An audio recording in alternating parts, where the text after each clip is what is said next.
宋盟主，你不讲信用！秦烈，快走！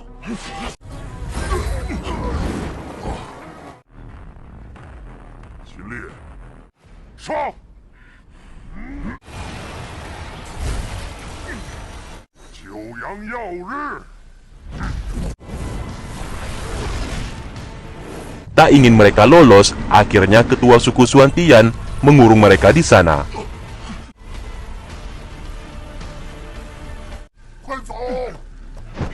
Untung saja Qinli dan Yuxi berhasil diselamatkan oleh pasukan sekte iblis yang selalu siap mati untuk mereka.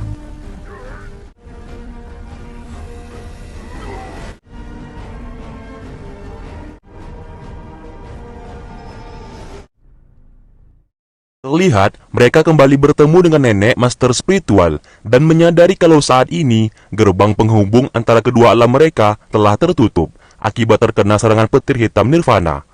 Melihat ketua suku Suantian yang masih mengejarnya, Qinli pun menggunakan kekuatan teleportasinya dan berhasil kabur dari sana. Setelah mendapatkan tanaman teratai 9 daun Xuan Yin, terlihat ketua suku Suantian mencoba untuk menggunakan kekuatan tersebut.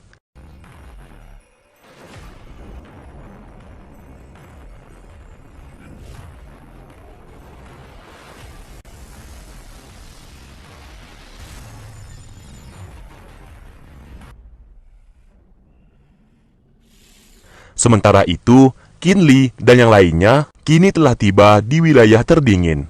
Merasa telah ditipu oleh ketua suku Suantian, Qinli pun langsung meluapkan kemarahannya. Bahkan, ia tidak memperdulikan semua perkataan dari Yuxi dan terus saja mengeluarkan kekuatan petir miliknya.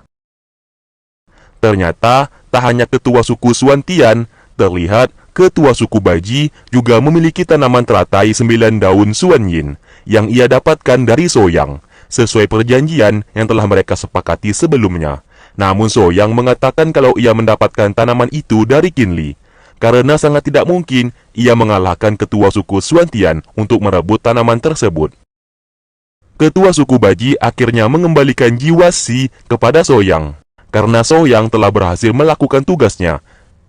Namun siapa sangka, di saat ketua suku Baji mencoba menggunakan kekuatan tanam teratai 9 daun Xuan Yin, tiba-tiba ia mengalami hal yang aneh. Ternyata semuanya ini adalah rencana dari Master Muhai yang sengaja menaruh sebuah racun di dalam tanaman tersebut. Dan karena racun itu, kini ketua suku Baji tidak bisa lagi menggunakan kekuatan miliknya. Tak hanya ketua suku Baji, Master Muhai juga memberikan racun di tanaman teratai 9 daun Xuan Yin milik ketua suku Suantian. Namun ia hanya menghilangkan efek dari kekuatan tanaman tersebut. Dan semuanya itu ia lakukan untuk membalaskan dendamnya atas kematian istrinya. Bahkan, ia harus kehilangan jiwanya, seperti yang pernah ia lakukan kepada Si saat itu.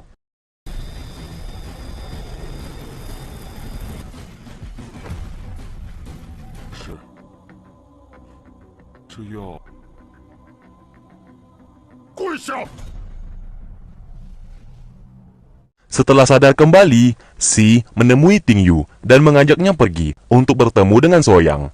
Di sana mereka membahas mengenai keberadaan Qinli saat ini. Tak lama kemudian, Master Muhai menemui mereka dan mengatakan kalau Qinli berada di wilayah terdingin di bagian utara benua Qilin. Mendengarkan hal tersebut, Ting Yu kembali teringat atas perkataan Qinli yang pernah membahas mengenai wilayah terdingin kepadanya. Sesaat, Master Muhai memberikan sebuah batu spiritual ruang dan meminta Ting Yu untuk memberikan batu itu kepada Qinli, karena hanya batu tersebut yang bisa membantu Qinli menemukan jawaban dari semua yang ia cari saat ini. Setelah Master Muhai memberikan batu spiritual tersebut, Ting Yu pun mengajak Si dan Soyang untuk ikut pergi bersamanya. Namun Soyang menolak permintaan itu karena ia tak mungkin berkhianat dengan suku Suantian dan meminta Si untuk tetap bersamanya. Lalu Si mengatakan kalau ia telah berjanji kepada Ting Yu akan membantunya mencari keberadaan Qinli.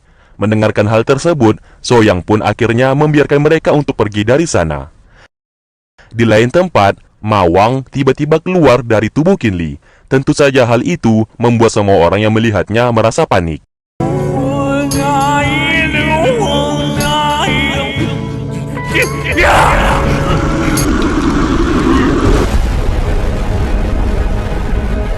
Di sini, Mawang menceritakan kalau ia merupakan hewan pemakan spiritual yang berasal dari hewan pemakan spiritual zaman kuno.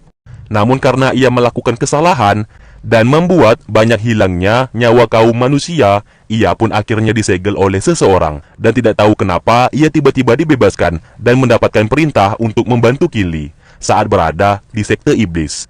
Namun ia tidak memberitahukan kalau orang yang ia maksud adalah Gong Musan, yaitu kakek dari Qin Li. Di sana Mawang juga mencoba menghasut Qin Li untuk membebaskan semua kaumnya yang telah disegel di wilayah terdingin. Karena ia mengetahui kalau Qin Li telah mencapai kekuatan level tinggi, yang dimana kekuatan Qin Li saat ini bisa menyegel dan membuka segel tersebut. Namun siapa sangka Qin Li ternyata termakan oleh hasutannya, dan ia pun berniat akan membuka segel hewan pemakan spiritual di sana.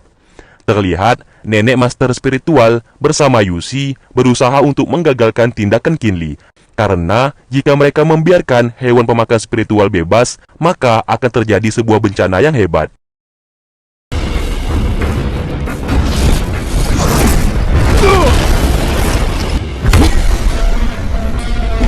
就先杀了我！ 准备了你与整个领域为敌， 我不会背叛你，我只愿意。 都是骗子！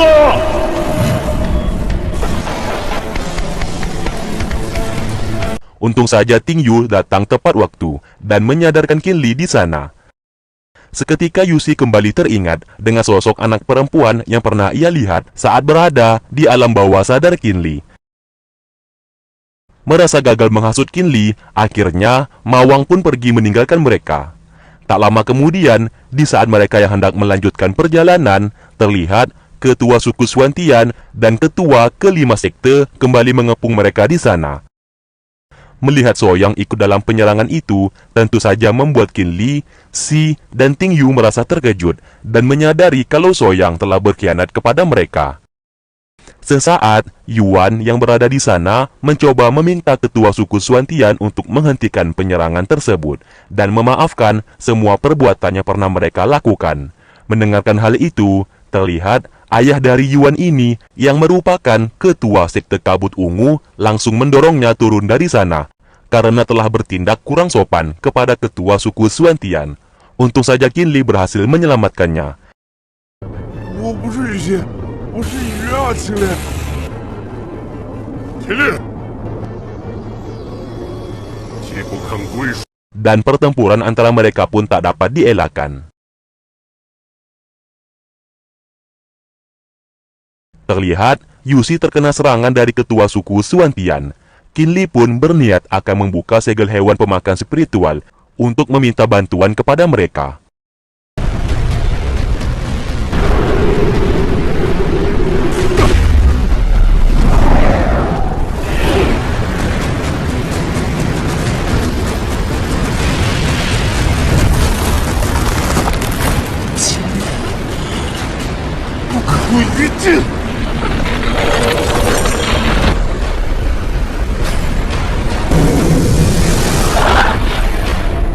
Untung saja tindakannya tersebut berhasil dihentikan oleh Limu yang tiba-tiba berada di sana. Mengetahui Limu merupakan pendekar pedang dari wilayah kerusuhan, terlihat ketua suku Xuantian memilih untuk tidak meladeninya dan kembali masuk ke dalam kapal miliknya. Ternyata maksud dan tujuan Limu berada di sana yaitu ia ingin membuat mereka berdamai dan menghentikan semua peperangan tersebut. Tak hanya itu, ia juga berencana akan membawa orang yang ia anggap berbakat untuk ikut serta dalam pelatihan di wilayah kerusuhan dan memberikan jimat pedang kepada mereka sebagai kunci utama dalam pelatihan di sana. Terlihat Qin Li, Ting Yu, dan Si langsung menyetujui permintaan darinya. Namun hanya Yusi yang menolak permintaan tersebut karena sangat tidak mungkin ia meninggalkan sekte iblis, tempat yang dimana ia seharusnya berada. Sesaat, Qin Li meminta dua permohonan kepada Limu. Yang pertama, ia ingin Yuan juga ikut bersamanya. Dan yang kedua, ia berharap Limu mengizinkan Soyang untuk mengikuti pelatihan tersebut. Karena di sini, Qin Li merasa kasihan melihat Soyang. Mendengarkan hal tersebut, Limu menyetujuinya. Singkat cerita, sebelum mereka pergi, terlihat Qin Li terlebih dahulu mengantarkan Yusi kembali ke sekte iblis. Namun ia merasa bingung kenapa nenek master spiritual membawa mereka ke tempat biasa Qin Li berlatih ilmu petir. Ternyata, nenek master spiritual ini telah merencanakan ini semua dan sengaja meletakkan batu kristal milik sekte iblis di sana. Karena hanya dengan cara itu mereka bisa kembali ke sekte iblis.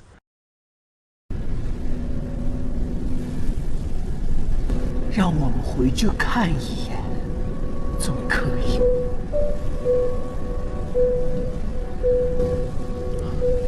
对了，秦岭，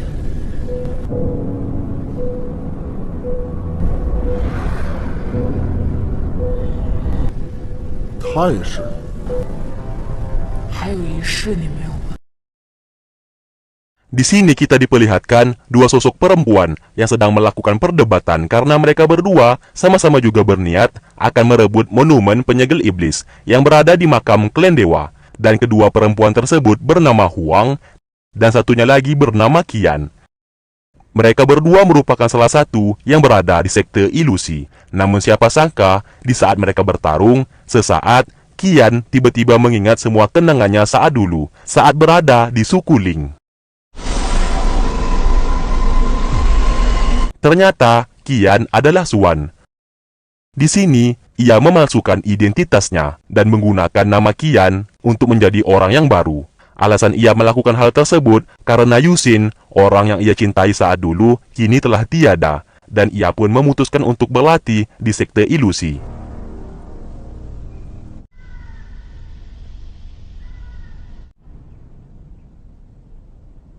Di lain tempat, Qin Li dan yang lainnya akhirnya tiba di wilayah kerusuhan. Sesaat, Li Mu mengatakan kepada mereka semua kalau wilayah kerusuhan telah terbagi 4 sekte dan salah satunya adalah sekte Nirvana. Tak hanya itu, Li Mu juga memberitahukan kepada mereka mengenai monumen penyegel iblis milik Gong Muli yang berada di makam klan dewa.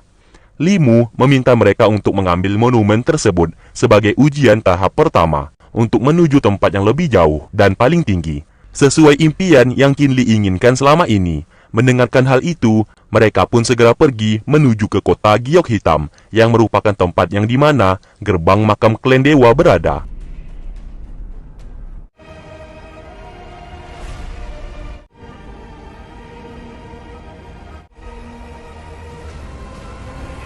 Di sana mereka tak sengaja bertemu dengan 3 orang anak kecil, dan ketiga orang tersebut bernama Fei, Pu, dan Er.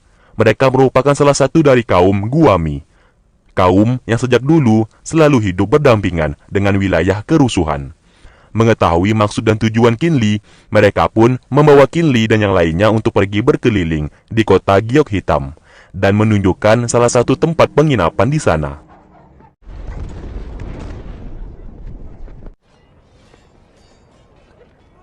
Namun, di saat Qin Li dan yang lainnya yang hendak menginap di tempat penginapan tersebut, tiba-tiba mereka dikepung oleh sebuah pasukan yang ada di penginapan di sana.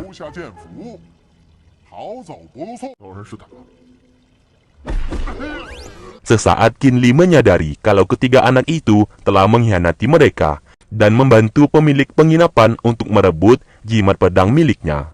Karena jimat pedang merupakan barang yang sangat berharga dan salah satu syarat untuk memasuki gerbang makam klan dewa. Qin Li dan Soyang dengan mudah mengalahkan mereka dan langsung pergi meninggalkan tempat itu. 神葬场还没有开启，我们再等等吧。谁的你？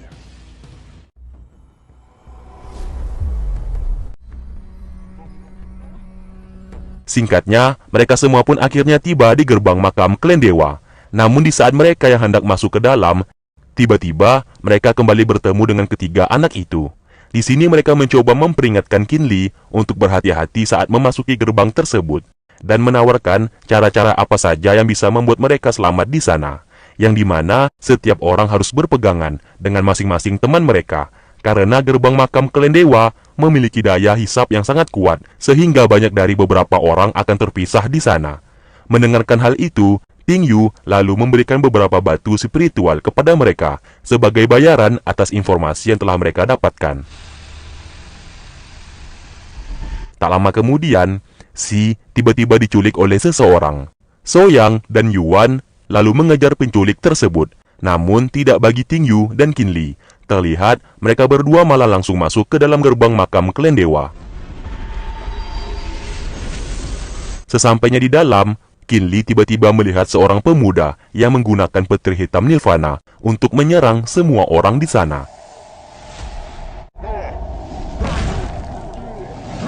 Qin Li pun kembali teringat atas perkataan dari ketiga anak kecil tadi yang mengatakan kalau nama pria itu adalah Culi.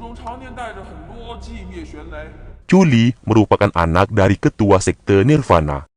Mengetahui hal tersebut, Qin Li memilih untuk menghindar darinya dan langsung pergi dari sana. Di lain sisi, terlihat banyak sekali orang melakukan berbagai macam cara demi mendapatkan monumen penyegel iblis. Sesaat Ting Yu tiba di sana, dan dengan mudahnya ia mengambil monumen tersebut dan menukarnya dengan monumen penyegel iblis yang palsu. Namun tindakannya berhasil disadari oleh seseorang yang berada di sana.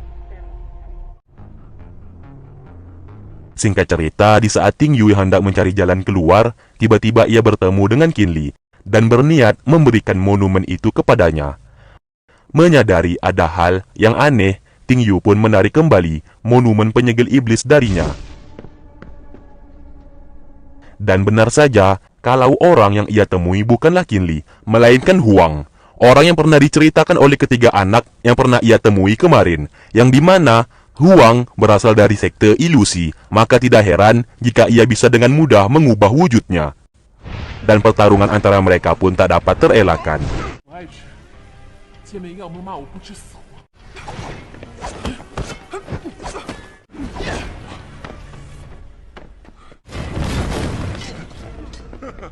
Tak lama kemudian, Huang melihat kedatangan Culi. Ia pun meminta bantuan kepadanya untuk membantunya bertarung dengan Ting Yu. Culi langsung mengeluarkan petir hitam Nirvana dan menyerang Ting Yu menggunakan petir tersebut. Merasa terpojok, Ting Yu akhirnya memilih untuk mundur dari sana.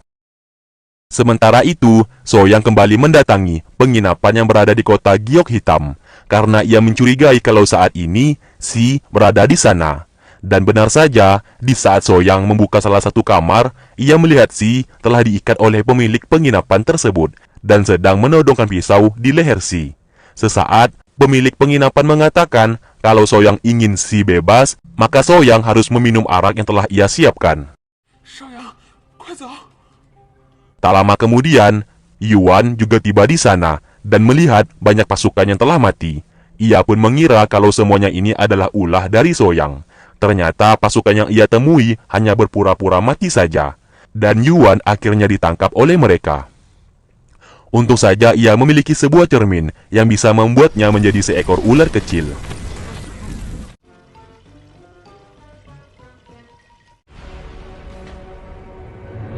Di saat Soyang yang hendak meminum arak tersebut, tiba-tiba ia melihat seekor ular kecil di sana dan menyadari kalau ular tersebut adalah Yuan. Karena bantuan Yuan, akhirnya Si berhasil diselamatkan.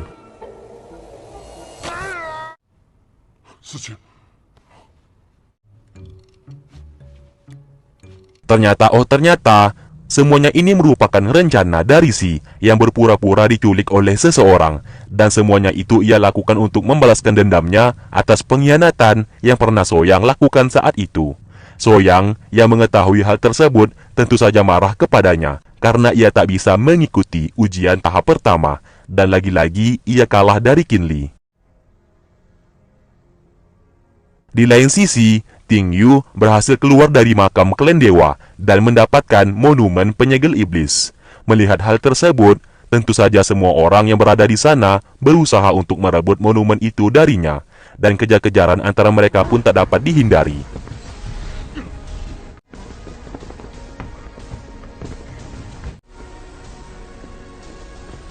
Untung saja Qin Li tiba di sana dan berhasil menyelamatkan Ting Yu.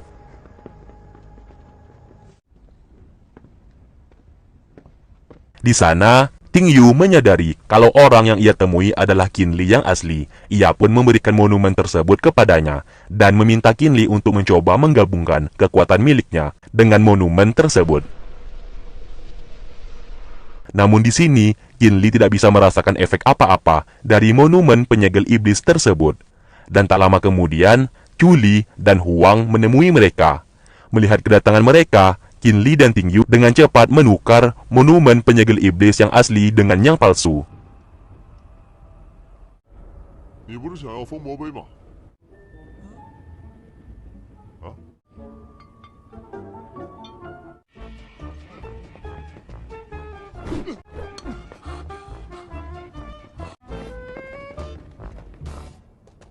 Sesampainya di suatu tempat, Qin Li dan Ting Yu tiba-tiba melihat sebuah rumah dengan aura yang sangat aneh. Bahkan saking anehnya, aura tersebut bisa menghidupkan orang yang telah mati. 是门后传来的声音。我一来到这儿，我就有一种奇怪的感觉。 Di lain sisi, Yuan akhirnya berhasil kembali ke wujud semula. Ternyata, jika ia menggunakan kekuatan cermin miliknya, maka ia harus menunggu beberapa lama untuk menghilangkan efek kekuatan tersebut. Terlihat, Suan akhirnya tiba di kota Giok Hitam dan tak sengaja bertemu dengan Yuan. Sesaat ia menyadari kalau Yuan sangatlah mirip dengan Yusin, orang yang sangat ia cintai saat berada di suku Ling.